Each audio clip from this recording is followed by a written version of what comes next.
Welcome, everyone. I am here today it's interesting. I want to talk about, make a few distinctions, and I'm going to kind of give you the why first. I think that Junpo Roshi, I like to ask the question, what was the problem Junpo was trying to solve? Okay, and from my limited point of view, it seemed like what problem Junpo was trying to solve was that in the monastery tradition of Rinzai Zen, the way it had come down into Daibasatsu, which is essentially Soen Nakagawa is the person who established Daibasatsu, which is the name of a mountain it's the name of a monastery. Mountains and monasteries go together well in Japan, and he felt like he wanted to bring this tradition to the West, and so Edo Shamana Roshi came to here and established Daibasatsu, but it was in the name of Soen Nakagawa Roshi and so on. Came many times, and some of his ashes are buried at Daibasatsu. And Junpa's experience, that you like to talk about being in the monastery, was that while everybody was very, very deep and awake, they seemed to not be able to get along with each other very well. And so the problem was, does waking up grow you up? Or let's just say, is the process of meditating necessarily mean that you become a nicer, wholer, more embodied person psychologically? And he felt that there was a few lacking pieces. He introduced embodiment practices like yoga and qigong, but he's particularly interested in the psychological. And so that led to Mondo Zen, right? Mondo being dialogue, and how one needs to practice koans in a dialogue way that is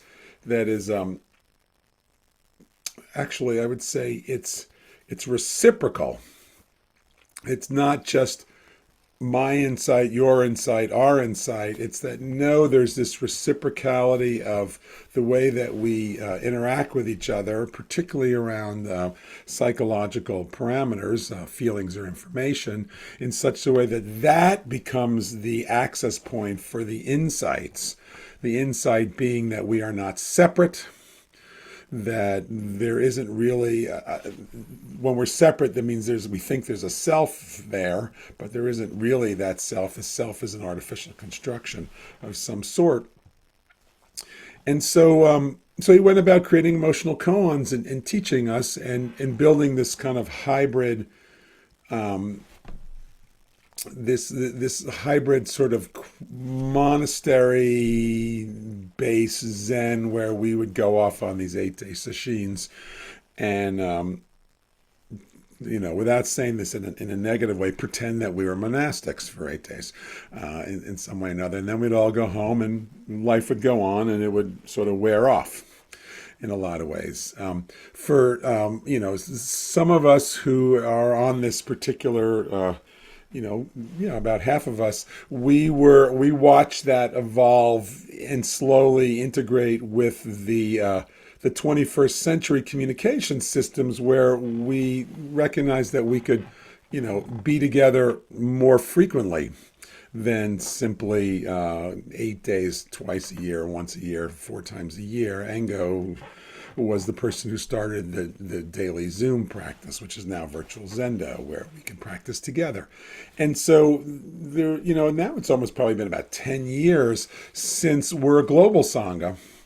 And you can see that right now. We're in Portugal and in London and all over the United States. And so there's a way in which we're really not a monastery tradition. And we're actually more of a cyber tradition, and so we're a 21st century Sangha. And so I'm interested in a slightly different problem than growing up the psychological challenges of the monastics, even though I'm really glad that we have the technology of Mondo Zen for growing up ourselves, because we don't have to be monastics to do emotional koan work, and that emotional maturity is still essential in the cyber world that we live in. So the problem that I think what I'm interested in solving is how do we continue the evolution of Zen to start to take on a more embodied understanding of how Buddhism can serve us in being being compassionate to everybody in our lives. So it's a little bit closer to the Mahayana tradition. But I just heard someone recently say the Mahayana is, the promise, the goal is to wake everybody up. And I I was struck by that because there's definitely Mahayana people who would say that the practice is more to be compassionate to everybody, because not everybody's waking up right now at this particular moment. Like what people need right now at this instance may be a meal, a hug, an acknowledgement, a witness, than lessons on how to wake up. Okay, so it's the compassion part. There's the wisdom and the compassion, right? And the wisdom is wonderful, and I'm not gonna go off on the Arhat tradition. I'm gonna stay here and help the world, but that process is definitely one of bearing witness to the suffering and being of service in a way that allows one to relieve their suffering. I think that too is part of the Mahayana commitment. There are 4 vows. We just said them at the end of the service, right? We're serving them all, right? You can say that's our first vow. So I think of it more, the language I'm beginning to frame around it as a cosmopolitan Zen. And what I mean by a cosmopolitan Zen is that we're honoring the tradition of the Zen Chan lineage by taking what it offers us, and we're allowing in some of the wisdom that is everywhere flowing through the internet in the 21st century, which can be Buddhist, which is what I'm going to talk to today. It's from the Theravada tradition and the Vajrayana tradition. But it doesn't even have to be limited to that. It can be from the psychological, from the, there's lots and lots of wisdom. Because it in our lifetime, and I think everybody on this particular call is of the age, it was in our lifetime that the only way, like 40 years ago, the only way to get most of the wisdom traditions was to travel somewhere far away to find a person who had it, or to find a book that at least captured some of the subjects of it. I mean, I remember the first time I read the Tibetan Book of the Dead and read the Evans Wentz translations, and heard all about the unpacking of the Tibetan Book of the Dead, which, 100 years ago wasn't even in English, so to speak. So, and I remember having to travel all over the place to find the esoteric bookstore, to find all this stuff.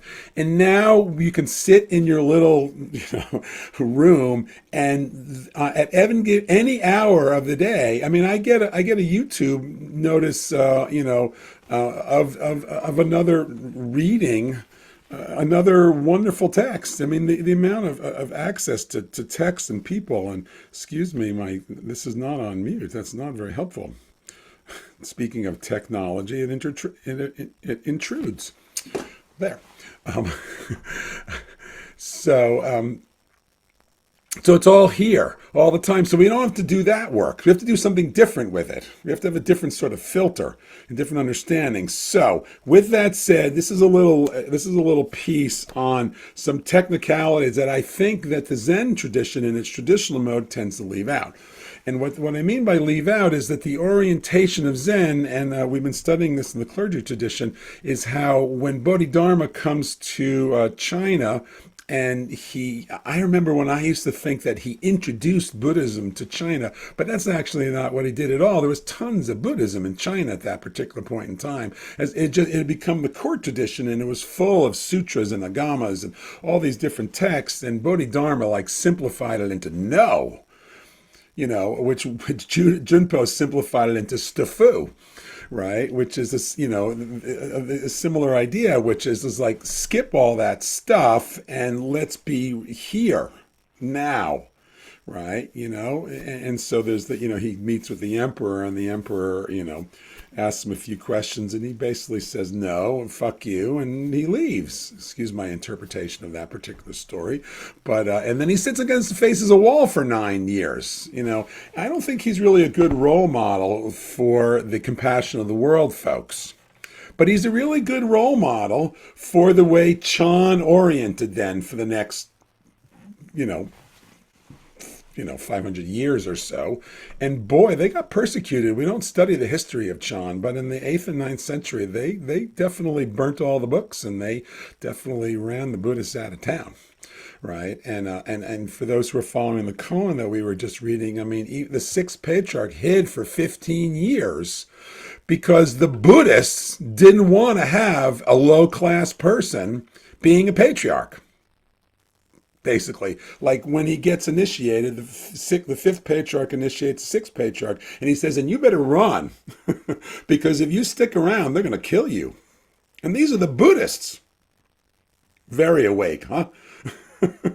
Right. And so that story of the banner, that's what we've been studying about. They're arguing over whether it's the wind or the banner. And the sixth patriarch says it's not the wind, it's not the banner, it's your mind's moving.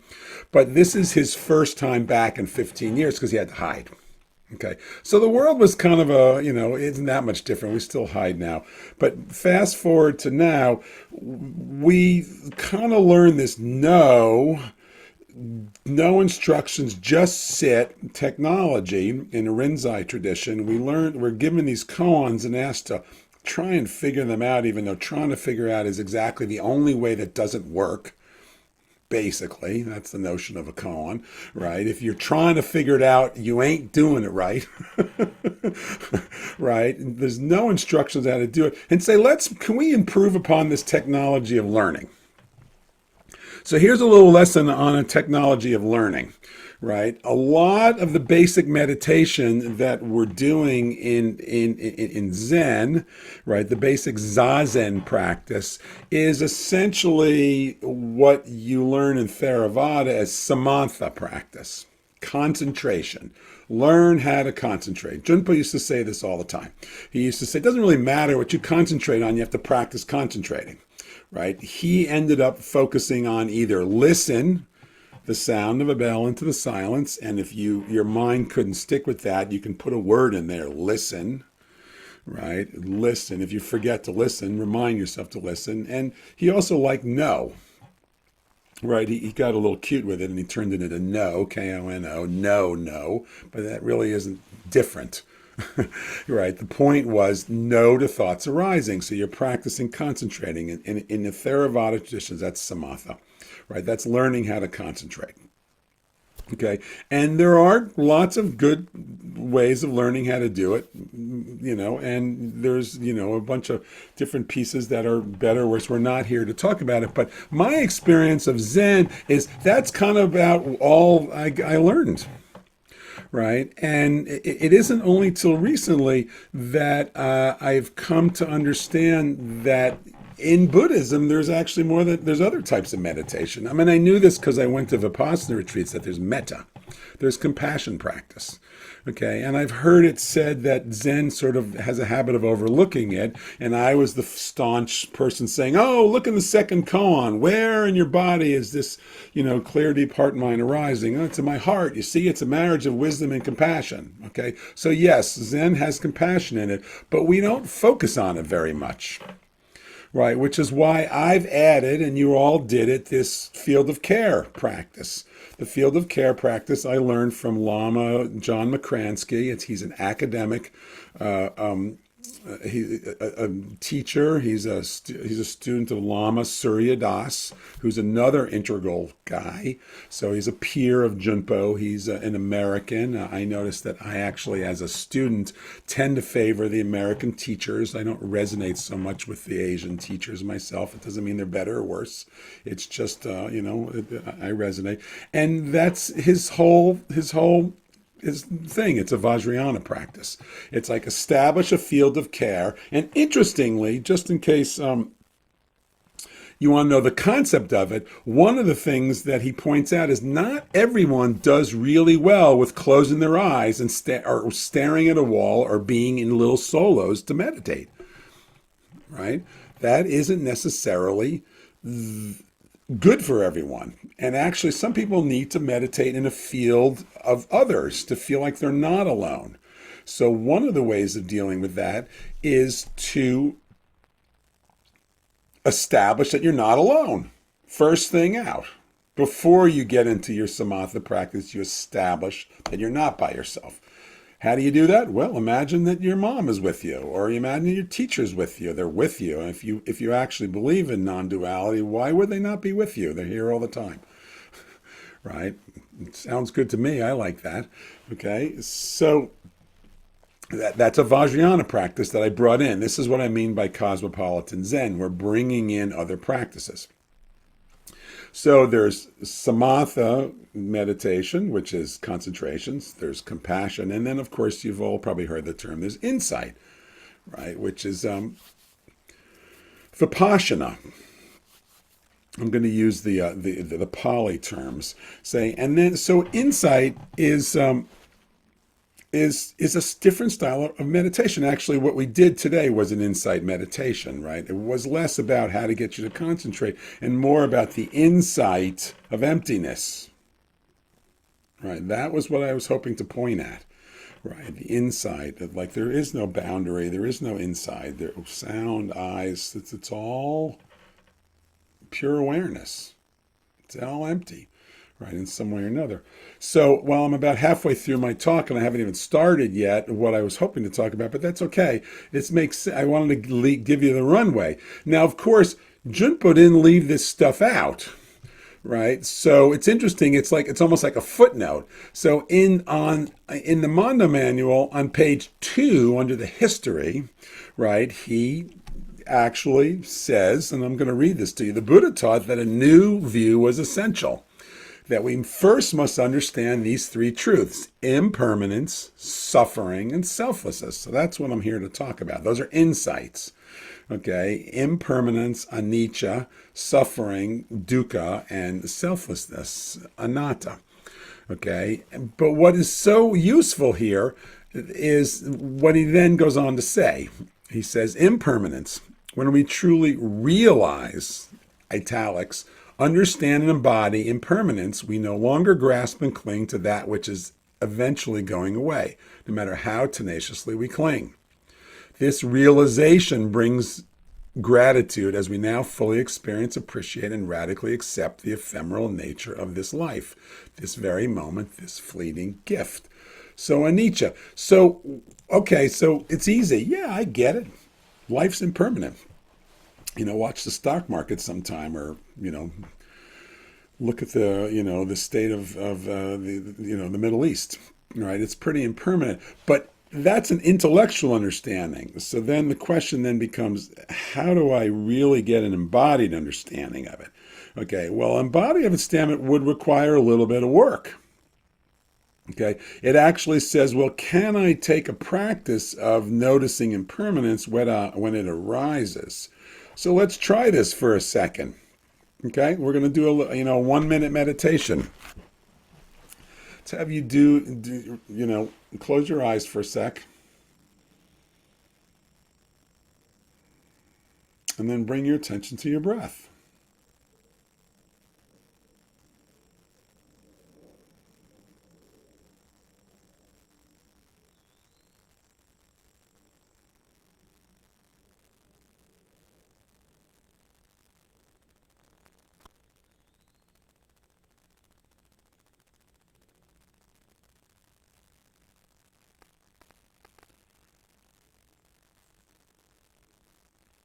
Is your breath changing all the time?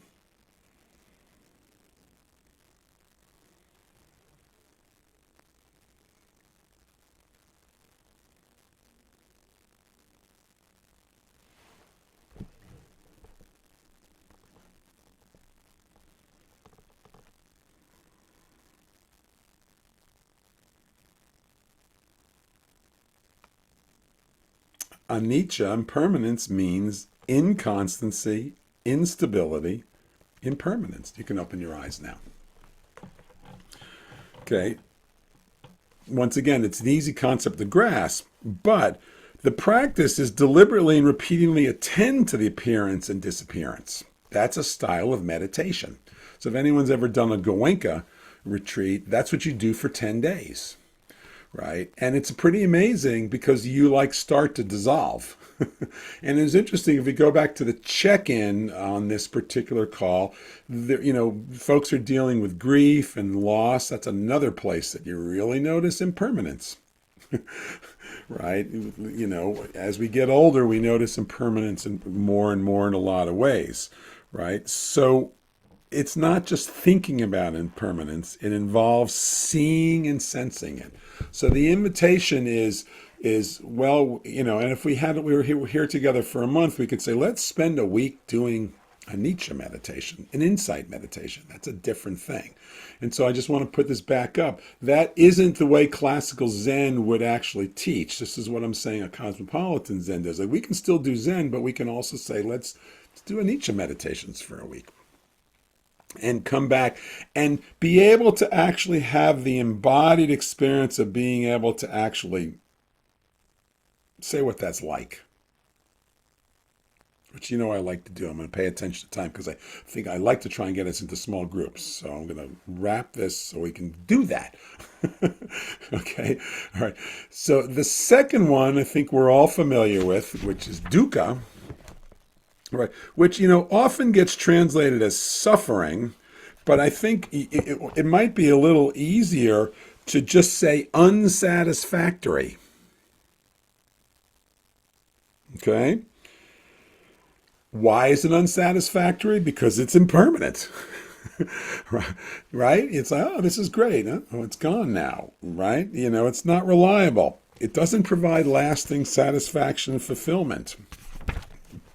We can have great feelings. Sustaining a way of looking moment to moment that regards phenomena as unsatisfactory engenders a certain quality of letting go, of release of craving. So, of course, this is where you move quickly into what we naturally do is we either crave things we desire or we averse to things. So, and this is the second noble truth. The reason why dukkha exists is because some part of us wants or doesn't want, right? Push away or wants or doesn't want, right? So this too is a type of meditation, noticing how that shows up, right, in our life. Okay, noticing, I crave this. Oh, I'm unhappy I didn't get it. I crave it. I got it. Ooh, isn't this great? Well, yeah, but now it's gone. Or I don't like that, and thank goodness I didn't get it. Whew. Now what? Or I did get it, and look at how miserable I am. That's all the dukkha stuff, right, in some way or another. What'll be fun here is when we have the insight. Okay, actually, let's go back and quickly read what Junpo says about this one. Suffering, when we truly realize that the pain we experience in sickness, old age, and death is an unavoidable and a natural part of living, we discover the delightful truth that while physical and psychological pain is inevitable, suffering is always optional. Okay? So here's a quick little meditation for this one, which is just close your eyes for a sec. Think about something that you tend to like, a treat. Food, smoking, sex, whatever it is, a friend. And just notice that desire, what that like in your body, your heart. Okay, and then let that go. Now think of something you really don't like. A friend, a food, it's probably not sex, but something. Aversion, right? And what's it like in your body? I notice something in myself coming up. Okay, and let that go.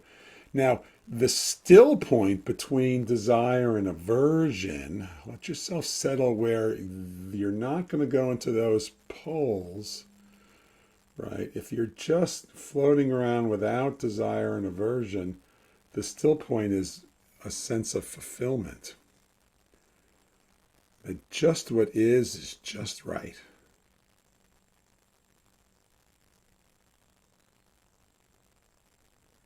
Notice what that's like in your body, in your heart, in your mind.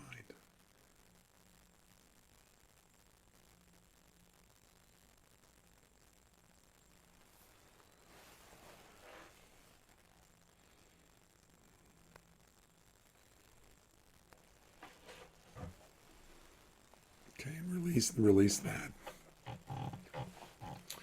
Thank you. I'm going to just, so the insight of dukkha, right? Not just understanding it, but actually living it out in the day by day, spending time noticing cravings and aversions, right, in your daily life as a practice. Okay, the third insight is no self, right? When we truly realize selflessness, we experience the pure empty nature of our deepest consciousness. We experience our ego's thinking and feeling as just temporary sensing at the mind's surface and not as a permanent fixed self. Right? So this is sort of an interesting practice. We can do this right now really quickly. And it's like, just say, not me. Okay? So look at an object in your room. Not me, not mine. Can you feel, what does that feel like? And pick a different object in your room. Not me, not mine.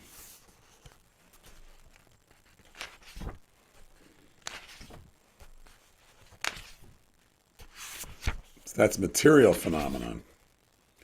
Okay. Now that gets a little bit more challenging if you close your eyes and start sensing your body.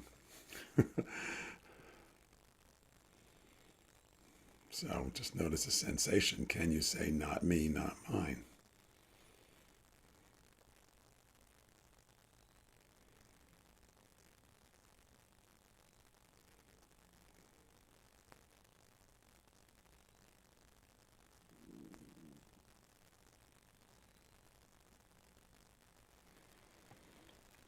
Come on back. That gets a little harder. So you see, it's a practice. So actually, one would say, there's the five skandhas, the five heaps. Can you work through body, feelings, thoughts, inclinations, and consciousness, and actually really embody that this person, not the I, is just a temporary, there's not a real fixed self. Doesn't mean I don't have a self.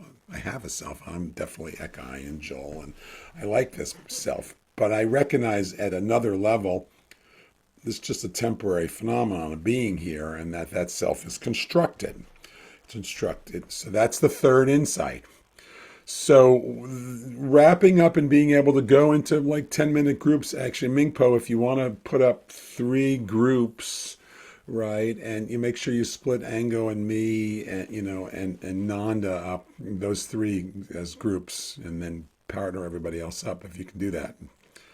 Breakout rooms, will you do that? Okay, so I'll just wrap up and then I'll turn the recording off. So what I'm pointing to is that there's in that part of the way I'm seeing our Zen practice is to continue to sharpen our concentration skills, but also learn that there's meditation on compassion, and then there's these insights. And that the insights are work that we can do on our cushion in our daily life so that we can truly embody the Mahayana, the Bodhisattva tradition of being truly of service and be truly supportive of healing the planet in many ways. So I thank you all for listening to my little talk today.